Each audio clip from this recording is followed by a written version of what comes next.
જૂનાગઢમાં ગિરનાર પર્વત પર બાળક પર સિંહના હુમલાની ઘટના અંગે વન રાજ્યમંત્રી પ્રવીણ માળીએ નિવેદન આપ્યું છે. તેમણે જણાવ્યું છે કે ગિરનાર પર્વત પર માનવ પર સિંહના હુમલાની આ પ્રથમ ઘટના છે. આ ઘટનાની ગંભીરતાને ધ્યાનમાં રાખીને 3 સિંહોને બેભાન કરીને પકડી લેવાયા છે.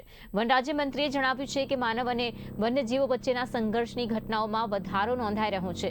સિંહોની વર્તણૂકમાં બદલાવ થઈ રહ્યો છે. તે અંગે અભ્યાસ કરવા માટે વાઇલ્ડલાઇફ ઇન્સ્ટિટ્યૂટને પણ જવાબદારી સોંપવામાં આવી છે, જેથી માનવ પર હુમલાના કારણો અને નિવારણ અંગે વધુ માહિતી મેળવી શકાય.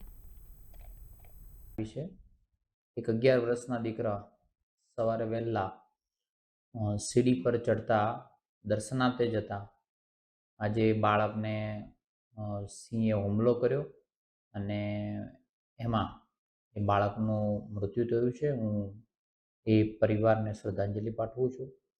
સાથે ભગવાનને પ્રાર્થના કરીશ એની આત્માને શાંતિ આપે. વર્ષોથી આ ગિરનાર પર અનેક શ્રદ્ધાળુઓ જાય છે, પણ ક્યારેય હ્યુમન કોન્ફ્લિક્ટ સિંહ દ્વારા થયું હોય એવી આ પહેલી ઘટના છે.